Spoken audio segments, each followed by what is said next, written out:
Hello and welcome to My Dad Says Audio. If you've been here before, welcome back. If you're new here, welcome.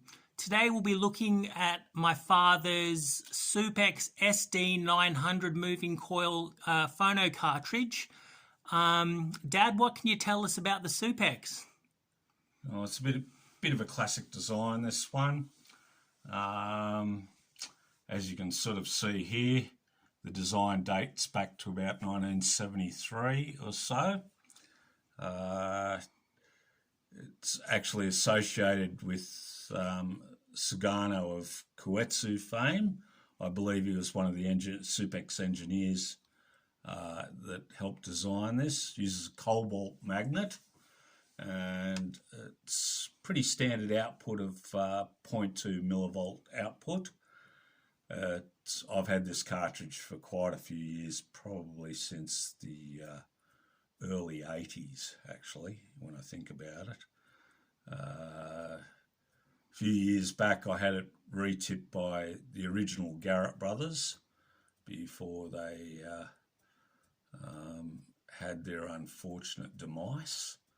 And it's quite a nice cartridge. It's not the last word in detail. There's plenty of other cartridges out there that will throw out more detail for you, and it's probably a little bit fat in the base end subjectively, but what I find, it's always very enjoyable to listen to. The earlier ones, the earlier wooden bodied ones, as there's a picture in this magazine there, that's an early wooden one, tended to be a bit warmer or more rounded than this one, which is a later version in a plastic body. I've got to say it's one of my favourite cartridges. I've got this one fitted in a graphite head shell from Audio Salente, and normally I use that with a 12-inch Gelco tone arm. And what can you tell us about the connection between Supex, Sugano and Koetsu? Well, I think Sugano left Supex and started Koetsu, in actual fact, I think is how it goes. And he used to be he used to be a Supex engineer, but he left and started Koetsu. I'm not in any way implying that this is a Koetsu, because it's not, but there is sort of a connection in terms of, roughly with the sound. Yeah, I've heard it. I think I last heard this in your Technics SP10 Mark II. Yep. With modified Gelco 12-inch. Yep. Yep. It's a very musical cartridge. Yep. It's, as you said, there are some cartridges that can offer up a little bit more detail. Yes. But you don't really feel like you're missing out. It hits all the right notes. Yeah. And if you look at it, I've actually owned a Koetsu that I never got going. That's another story. But if you look at it, you can see the shared DNA of the design. Yeah. So sound-wise, there's certain similarities.